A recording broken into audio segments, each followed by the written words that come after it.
Hi, welcome back to Future Fast. And once again, we have Chetan Shivaprasad with us. And this time, we're going to ask him to talk about his perspective on the future. And before I do that, I hope all of you have heard the first two parts of a conversation with Chetan. If not, I really urge you to go and do that. But one thing is that since this conversation is not exactly in continuation, it's okay, you listen to it, but you must go back and catch those two conversations for you to understand where Chetan is coming from and what he's doing, what he's doing is quite amazing. So that you must do. And for those who have not yet subscribed to Future First, do it right away. And Chetan, once again, thank you so much for making time to be here with us and really appreciate what you're doing. So, Chetan, first, what's your perspective on future? I mean, specific to what work you're doing or otherwise. What does future mean to you? Okay, like I said earlier, no, we are only a blip in nature's evolution, and we might be a blip before we get removed from this equation. But that blip might be it's another 20,000 years, or 30,000 years, or another 40,000 years. So I still am quite optimistic about the way forward. The future I definitely see is a marked difference from the path we are in right now. If we look at evolution of human beings also as growth, you've seen a spurt post the industrial revolution, and then later during the computer one version evolution. Now we are in computer three, digital evolution, which we are talking about. But I don't know if we get more isolated from the world at large, go much more internal, taking experiences from the digital world much more stronger.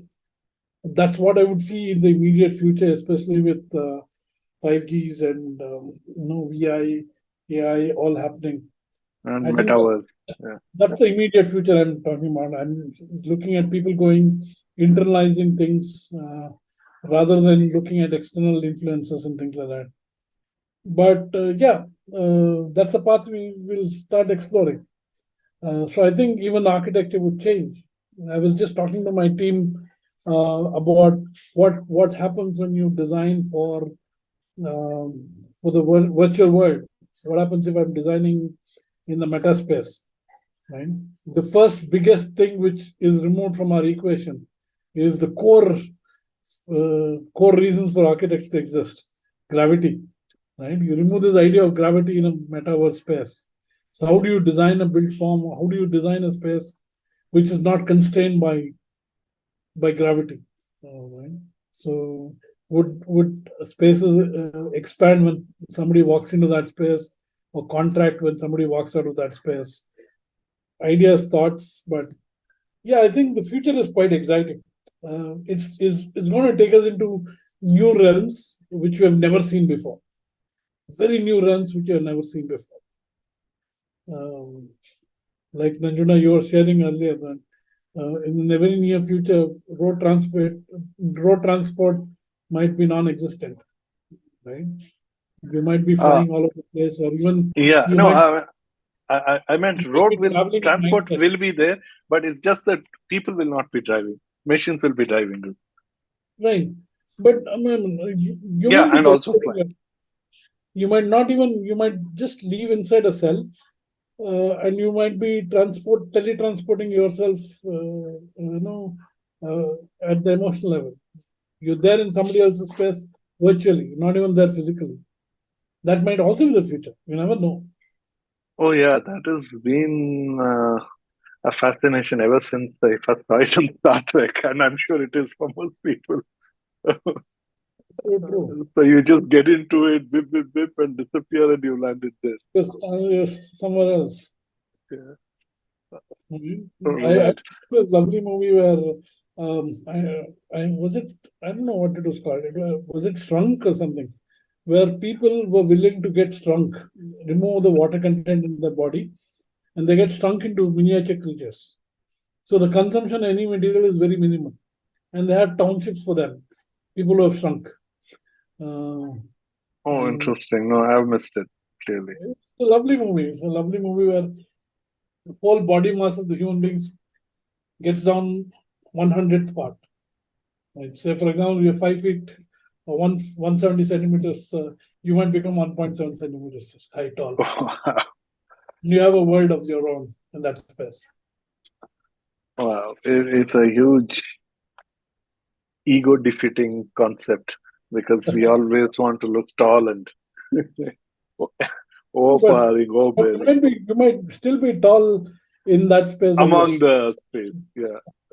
Yeah. But then the whole problem is who controls it, right? Because somebody else will make sure that whole environment is. So I think it's always become. So It's tell me. finally the real estate agents of that space. So how do you see this very your field architecture being taught in future? What concepts that you are currently in practice in vogue you see don't exist in future? Yeah, I think I will go back to an answer which I mentioned earlier. As of now, architecture is being taught as a knowledge base. I see that completely shifting into a skill based thing. The other thing which is beautiful about design education is there's no one single answer, right? That's where design thinking as a process came out. When Stanford came out with this idea that all problems need not have the same solution. So is it possible for us to look at how designers work on problem-solving systems and integrate that into the problem-solving systems of any other company? That's when design thinking came out, a 5-step process of design thinking. Right. So that iteration is happening even now at in design schools, but I think that will scale up. That will scale up. Abstraction of looking at the world from different perspectives will happen. Integration of other related fields into an architectural curriculum might happen. You might suddenly have psychology as a very important part of architectural education, because right now architects are being looked at as purely somebody who draws plans and gets it executed. Right? But the moment you remove that, an architect is somebody who's a draftsman, and there's somebody else who's doing that. So an architect only becomes a visualizer. So he starts looking at how people behave, how do you interpret that, and how do you convert that into an architectural expression. So I see integrated integration of all of those happening into the course curriculum in the very, very near future. See, look at the way AI is evolving, right? See, today, see, from a sense of you need to have a license as an architect, right? And you need to even to sign and approve of it. I don't know Right. if the process of all this design approval have started being digitized. Is there a library being maintained now? No, but yeah, whatever you're submitting it in a digital format. So, So so technically, there is a library being there's a created and library. maintained. So, see, how do you see going forward? See now, uh, somebody needs a plan approval. So the plan approval agency has a million designs sitting, which is previously approved. So Right. it's a matter of time for them to make it available in a public domain. So people can say, I just don't need anything different. This fits in. So I'll just go with this. So what happens to a certified architect then? What is the role of an architect in that scenario? Because the design is approved, and that design can be taken to a construction agency to do the building. Right. I mean, it is not just about design approval, because today you go onto the net and say, take a 30-40 site and get me a plan. You pay 100 rupees, you'll get 100 plans. Right. So even now, but I'll tell you, the impact of AI is not so great as what's happening right now. If you look at in Bangalore, around 4 to 5% of buildings are being designed by architects, homes. Remaining 95% are being built by contractors and masons. They What don't about the even design? Oh, is it? Okay. they do it themselves. Okay. Well, I always thought if the architect gives the design and the contractors execute it in Yeah, that's consultation what it or is. That's what over. it is. But not everyone wants to go to an architect, right? Because architect is an additional cost, Okay. right? Say, for example, we keep telling people that you'll find your offset of the cost you're paying to an architect in due course of time. It could be in the choice of materials we use. It could be in the life cycle of the on the place. Say, for example, most of our buildings are very well lit and ventilated. That's one of our core philosophies of design. So you're cutting down on electricity. But You're cutting down. to be relevant, you also take up whole execution contract. We don't. At this point of time, we don't. But we are working on something wherein we're looking at with this whole idea of sustainability coming to the forefront of designing something which is much more environmentally conscious. I wouldn't say friendly, conscious. Uh, we are looking at coming out with ideas of where we design and build it within a fixed cost for a client. We are ideating and coming out with a plan for the same. But that's going to be the future. That's how everyone will move towards. Because your competitor today is not another fellow architect. Your competitor today is a local mason or somebody who just goes to somebody's house and says, sketches out a plan and says, "Let me build it for you," without any context of lighting, ventilation, or spatial quality or the aesthetics and things like that. Aesthetics today is very powdery, right? The more makeup you do, you're defining that as aesthetics. But as an architect, we always look at the inner spatial quality and also bring in that sense of That's true. I feel Indians, by and large, lost sense of aesthetics perhaps for the last 200 years. part of the act of colonization. Yeah, there's complete loss, and that's how I think whole lot of people are so comfortable with filth around, right? It's not my house. Anything outside the house is okay. Inside, I keep it clean. So that's so people. In fact, I remember one of the old audios of Osho where he says that Easterners and Indians particularly are very self-immersed. So we understood very well to look inside, look within, and the West understood very well to look outward. So that's why we have championed inside, but we have messed up outside. But Uh, but but the core philosophy of of the Eastern world is about giving, right? yeah. That's what if you look at Basavana's philosophy, Oh, is for forever, it's been the core. I mean, you you actually touched a very soft spot. That's what I. So every time people talk about giving, uh, see there is. Uh, uh, I'm kind of contradicting what you're saying. I think core of Eastern philosophy is also about receiving, because see, Buddha gave up his whole entitlement of a king, and after he was able to receive all the gyan sitting under Bodhisattva, he became Buddha when he was able to let go of his ego and beg for that day's meal. So the core of it is being able to receive. The same thing is true uh,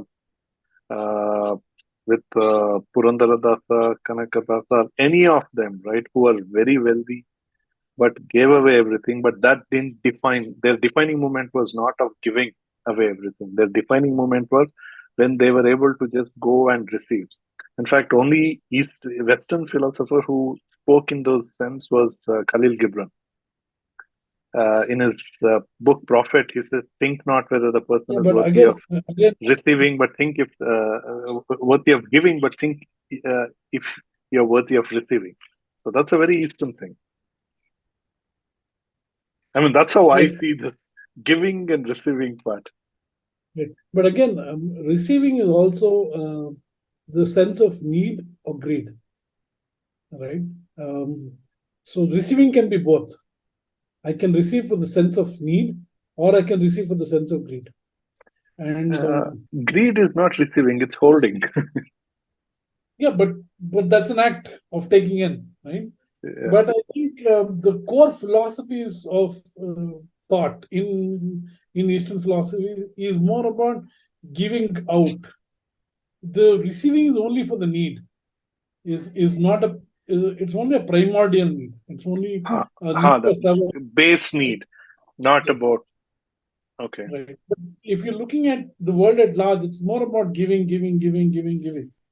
And I think that's where Western sometimes fail. Western philosophies fail there because there it's more about that's where capitalism grew, right, as an idea, where you create more things to sell. Yeah, So selling so and that you also control. control power and things like that. But here it's always about giving, giving. And how do you see this translating in the future to uh, uh, everything we do, or even acquiring assets, building buildings? How does that translate to it?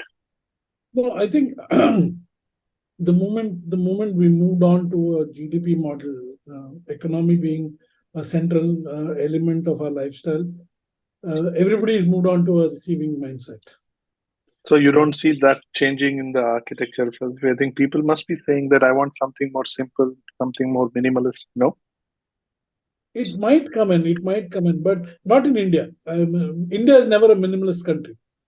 why? In Why that, do you say that? India is always about multi-layered. Like I was sharing earlier with you, right? It's not a sense of duality. It's not about having less or things like that. It's about having different experiences. Having different experience. You look at the architecture of you look at Indian architecture, say for the temple architecture or the Buddhist monasteries and things like that. There's a certain sense of articulation. We always want to articulate our being, our architecture, or our dressing. We articulate it a lot more. Whereas you look at Western, lifestyle, the way the dressing format is quite simple. You look at their expressions; they're very very simple, right? Let's not go too far. Let's look at Middle East. You look at the dress there; it's white and white with a black scarf, right? You look at the same kind of a situation in Rajasthan today, like white shirt, white pants, but a very flamboyant turban, very colorful turban. You look at the architecture of Rajasthan, mirrors, articulation of those elements. So we always have a sense of beauty there, but that sense of beauty is slowly coming down. So today, since money is a very core value, they're trying to see what is the maximum I can get out of that money I'm giving you. Can I get, instead of 2 bedrooms, can I get 3 bedrooms? I don't mind if the bedrooms are small, but as a number, can I get 3 bedrooms? How does that serve the purpose? It does not. It does not. But the number makes a difference. Okay. Okay, that's what we are finding right now. When you get somebody who comes to you with a 30-40 site and says, "Can I have two double-bedroom houses in each floor? Can I have 4 floors of two double, 8 rooms, 8 houses in a small 30-40 site?" A 30-40 site is designed for one family to survive, right? You can't build like that. But today you are having. And you don't see that changing in future. I don't know. I can't predict it, but I'm looking at the way we are moving in the digital front. I see that will influence us much better. Wherein your capsule where you live might just be a small a cuboid, might be a studio apartment, because you would not even go out of that cuboid. Today, Swiggy gets you food inside the house. It would be the norm, very strongly a norm in the near future, where you order your food for a month in advance. So every day your food is fixed. They come and deliver and they take out everything out for you. People might just stay in the room and they survive in that room on the digital media. Uh, And just, there, and there, just there was a movie like that which was futuristic. It's supposed to happen sometime in 2045 or something. and it was about gaming. So I don't remember the name. Yeah. Yeah, I keep seeing a lot of YouTube videos where people say, I spent 48 hours in the metaverse, I spent 92 hours straight in metaverse, 100 hours straight in metaverse, and the experiences of staying in the metaverse for 100 hours. What happens? You have a lot of people experimenting and doing that, which might be the norm very near in the very near future. Right? Why would I mean today? Just say, why would I go out and meet you in person, even though we've not met each other for the last 2.5 decades? But we are talking today as if nothing has changed between us, and we're not even physically connected, right? Right. We're we're two screens apart. Yeah. Yeah. Maybe by road it may be 6 hours, 7 hours. Right? Yeah. Very true, very true. Even if I was in Bangalore, I don't know if you would. We would still do it. Yeah. So I think that it's a matter of convenience, right? It's definitely a matter of convenience. I had a family get together very recently, and it was all online. It was all online. All some 30 people got together from different parts of the world. We all met and shared. It was a I'm family I'm reunion. I'm just curious, Chetan, how is this kind of a behavior changing your designing for a home? How is that? I mean, how do you assimilate this when you do the design? I mean, what changes are happening from a regularly designing and these kind of behavior aspects? Yeah. So instead Fortunately, of a TV home, are you designing a virtual room for people to be regularly talking to others through these online calls? I mean, we do now post COVID. We do now have home offices being designed as a part of Correct. the. We still haven't got into VI rooms, but we will get there. I would say in the next 3-4 years time. Wait till Apple releases its headphone, virtual glasses, and other players start playing around at the same zone. People will start moving inward. You will need disturbance-free rooms and things like that. But I see suddenly I also see a growth in my requirements where people want to design museums. Suddenly, the need for museums is also growing higher. Hopefully, with an idea of documenting things from our past or documenting things which can be shared with the future. Uh, Even that might be going into the virtual media, virtual rooms soon, where people can go. And it's matter of convenience. I will go onto a room. I'll just study a Lipi. I mean, the Lipi room, Lipi money I was sharing with you, the scripting of Kannada literature. We Right. can go on to the virtual room and then start scribbling in the virtual room as if we are writing using that Lipi Right. and learning more about that Lipi. Because knowledge is available. No? If I click something, I will go and Correct. get a research paper on that Lipi, or I can go into somebody's virtual palace of Krishna Devaraya and how he would be writing those Lipis. You might experience all of that in the near future. Architecture will change because of that. Definitely will change. So at one end, we'll need more space because you need private space for every individual. But at the same time, the spaces will also shrink because you need much smaller space because it's all about digital experience and not really physical space. True, true, true. No, Okay. no So vehicles in the road. no vehicles on the road.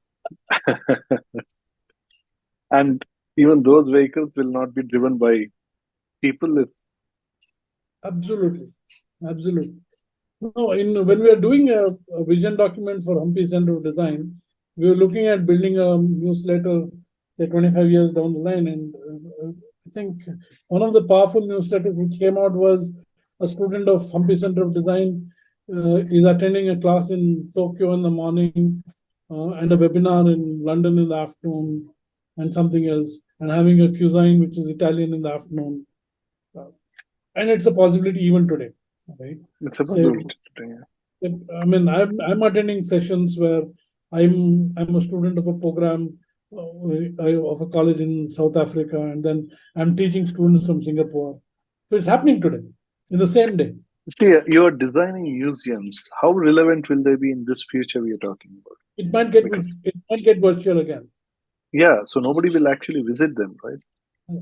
It'll all come to the metaverse. So why even do this? You still need some data storage for all of that to happen, right? Huh, We still haven't gone to date, that zone. you I need mean, a digital infrastructure, but why a physical infrastructure? we still haven't gone into Or that how zone. different can you make it so that uh, it'll get people really excited that, you know what, I know I can see it digitally, but it's worth going there because it's physical. So how different will you make it from a point of visiting it physically?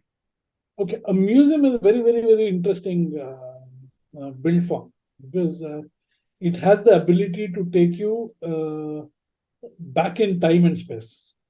But that again comes back to individuals, right?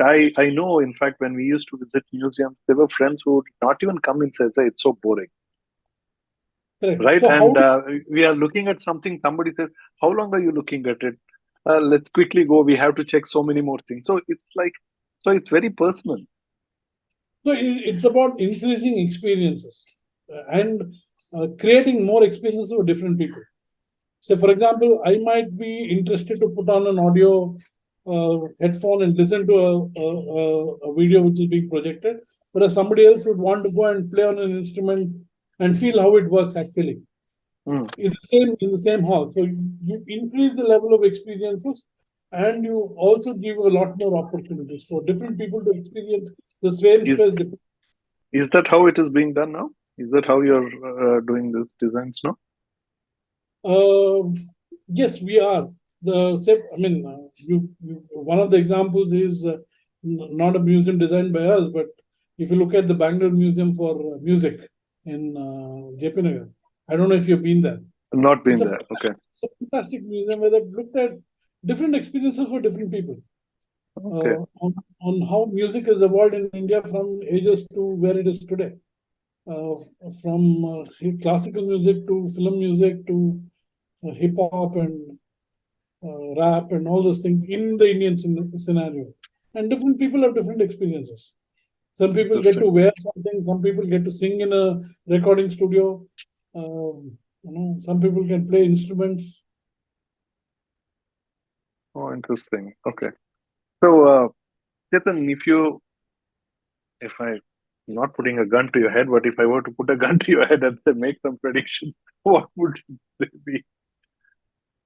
Yeah, I think predictions, especially in architecture, um, I would love to have architecture which has a life and which ends up back into a cycle which is conducive for something else to sustain. I would love to see an architecture which is being built that way.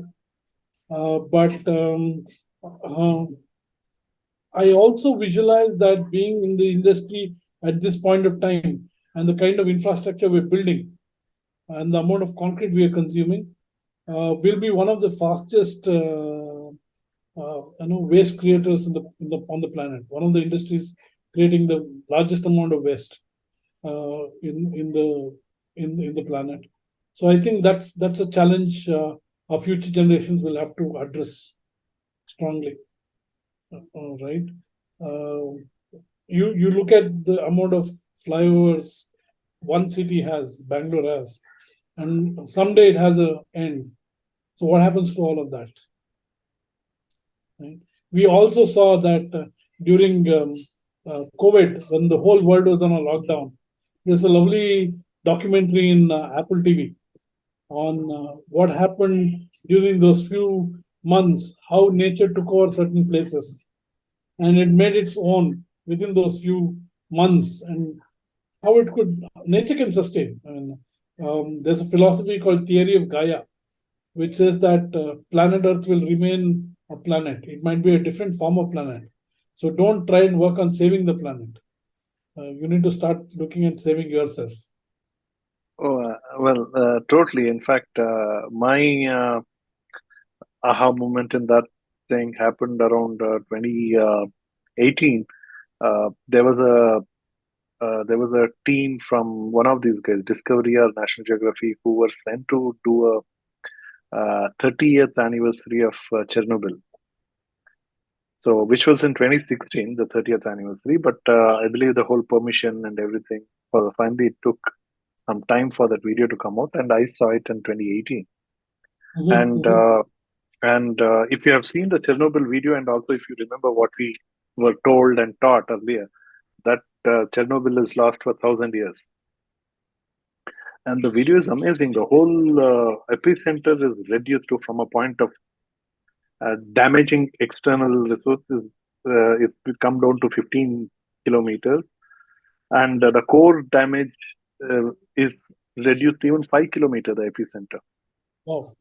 So the rest of the place is thriving with vegetation. There are animals. They even found animals which were believed to be extinct. And birds, animals, plants, everything.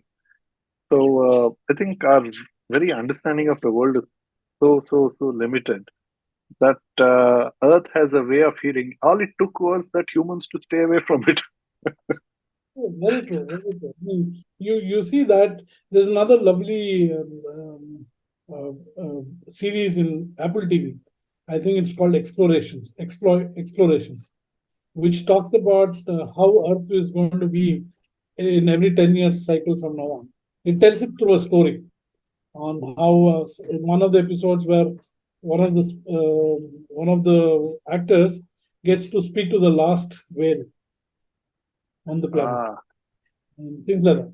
So it's a very, very interesting thing. Well, very interestingly, in the first part of our conversation, I was asking Chetan, give some recommendations, but we're getting loads of recommendations. Good. Thank you so much, Chetan. I think this is very interesting. I'll surely follow, but I'm sure the audience and listeners will also know it. So, the last prediction, anything? Okay, I don't know, but I think I wouldn't say prediction. I would say a word of advice is since all of us are decision makers, humans per se are very strongly decision makers. Let's be sensitive in whatever we are looking at, and whatever we are trying to consume. We are a consumerist being. Whatever we are consuming, try and see what happens to it after you consume. Right? Think about it as a circular path. So think about what happens to the waste you've generated and what can happen to it later. So that's one small, drop of water into the ocean. If I may just add, also think of where it came from, how it came to this point. Be sensitive. Be sensitive Yep. to the world. Right. Thank you so much, Chetan. Well, you heard it, you saw it, so please feel free to go and share it. And for those of you who missed the first two parts, I'm sure you will go and listen to those two parts as well. And do come back. And thank you for being with Future Fast. And if you have not subscribed yet, subscribe and share again. Chetan, thank you so much for making time. And request the audience to do share your thoughts in the comments box so that I would love to respond to those thoughts and see what, if anything we spoke about made sense to any of you, and is there any of your thoughts into the same process? I would love to learn from each one of you. Thank you, Nanjunda. Fantastic. And also the links to Chetan are there below, so you can follow him and his work. So please do look them up. And yes, Chetan, thank you once again. Sure thing. Thank you.